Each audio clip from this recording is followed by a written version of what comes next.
Hey there, and thank you so much for checking out my YouTube channel. Now, this is my first ever tutorial that I've recorded and uploaded to the internet. I've been editing weddings for about 10 years, and a lot of times some people ask me, hey, how do you put your films together? How do you do this? How do you do that? So I thought to myself, one of the best ways is going to be just pretty much showing people exactly how I do things. Not so much like a tutorial, but kind of like a walkthrough, kind of like a time lapse of exactly how I edit my weddings. We're gonna be using pluraleyes, and I'm gonna open it up right here. And what pluraleyes is, if you haven't really checked out pluraleyes yet, I recommend you do it as soon as possible because it's gonna save you a ton of work. So my process is exactly, I open up the wedding that I'm gonna be editing, and I pretty much give it, I inspect it and see exactly what footage I'm working with. So already I can see this is the church footage here.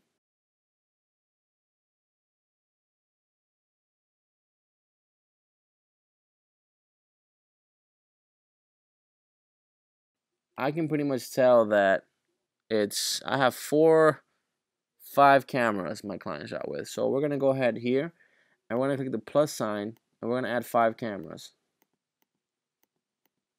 Now, I could be wrong. This was shot, like I can see here, 60D2 and 60D3. So I can go ahead and inspect that.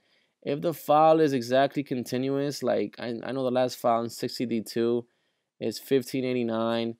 If I would give 1599 here, which is not, so I'm gonna just have to create one like I thought. So let's check 60D1 is 1350 and 60D2 should be 1351. So I don't understand. Okay, so I see what happened. That's a file he uses to kind of track it. So this 60D2 is a continuation from 60D1. So I can draw those two files. So I'm going to drag everything from 60D1 into camera 1.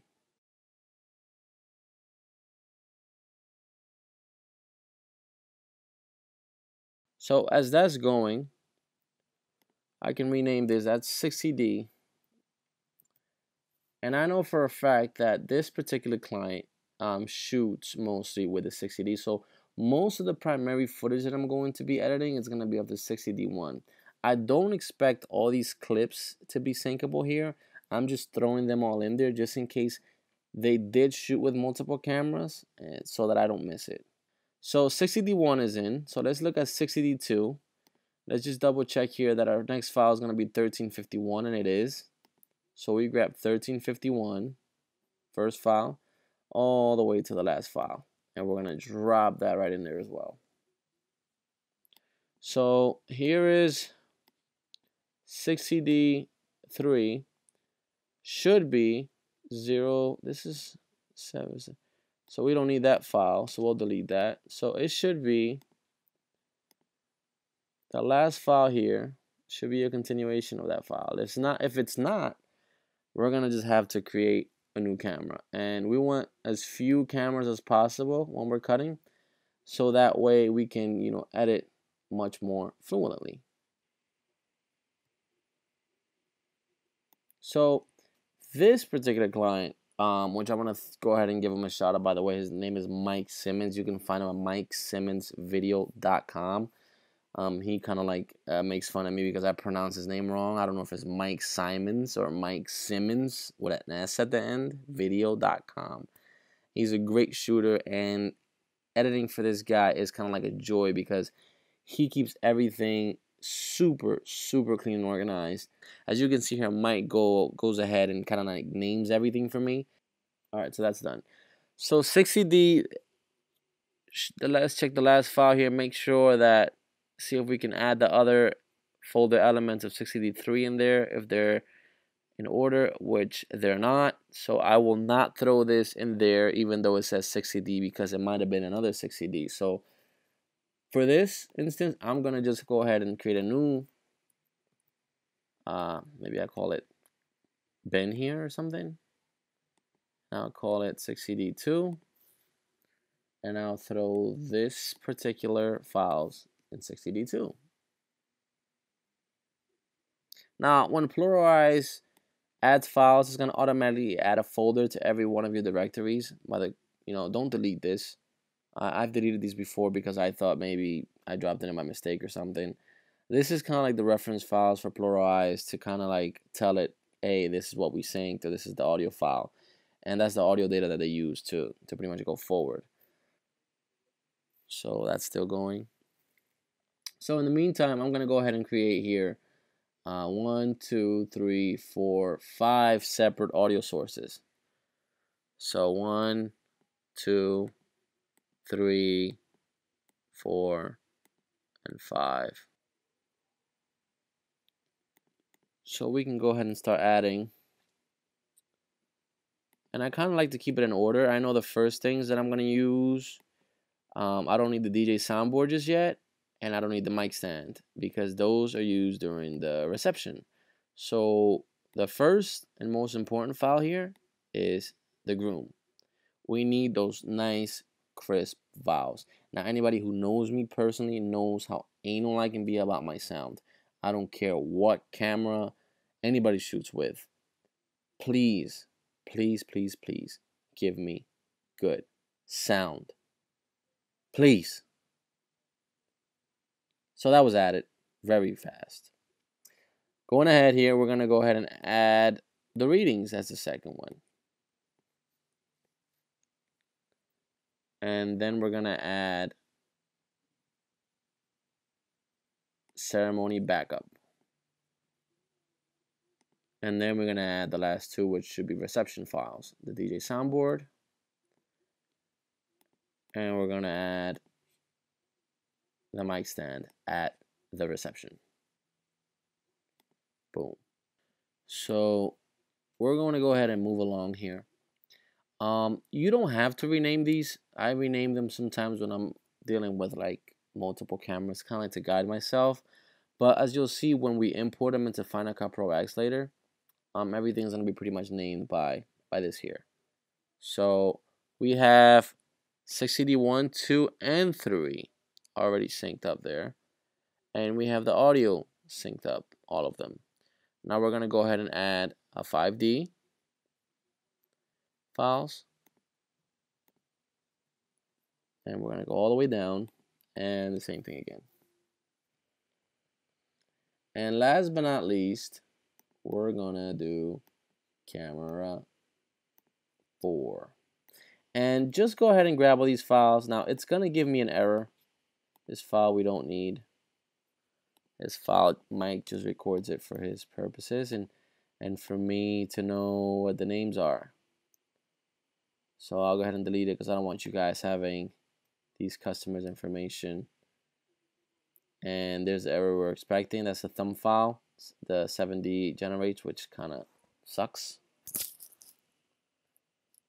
And from what I can tell, these bigger files are probably what pluraleyes is going to sync. A lot of the other ones is not going to sync. But again, we're playing it safe, and we're just going to throw everything in there, and just kind of makes everything much easier. And as you'll see further down the line, when we edit the dancing material, when we edit the reception, people dancing, if let's say, Mike's assistant, pulled out the camera and shot, a different angle of the dancing, we'll be able to see that, so we won't miss anything. So we're just pretty much, taking the benefit of the doubt into consideration and moving forward with that, and it will save you a ton of time. Because let me tell you something, I've made a lot of mistakes, and I continue to make them because, like I said, digital is pretty new to people. Multi-camera is pretty new, especially to weddings, and not every shooter can shoot, weddings the right way. Some shooters just can't shoot them, and that's exactly why I don't choose to shoot for just edit for just everybody, because, how can you make something look good that just originally is not shot well, or, shot the right way? Imagine if I was given all this beautiful footage and there was no sound bites to sync to, so pluraleyes won't be able to sync them. Could you imagine how long it would take me to sync up these audio bites? Crazy. I'm gonna go ahead and save this as. I like to keep everything super organized, so everything that I do going forward is gonna be in this edits folder.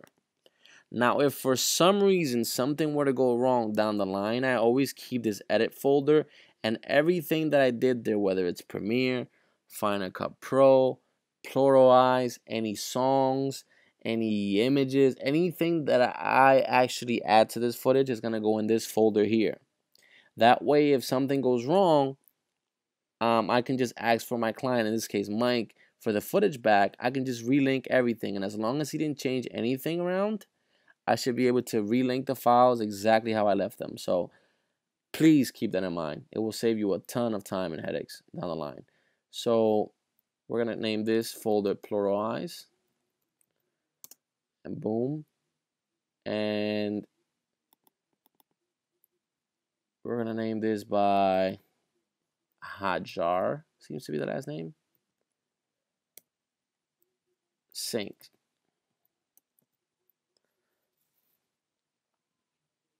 And that's save. And we're going to just click the save button again. And the reason why we save this is if, maybe down the line, somebody would call me up and say, hey, I forgot to give you one camera, this or that. You don't have to go ahead and add all the footage from scratch again. All you can pretty much basically do is, add a different camera and add those clips in there and click resync the button. So now what we're going to do is click synchronize. And this is going to take a while, so I'm going to fast forward.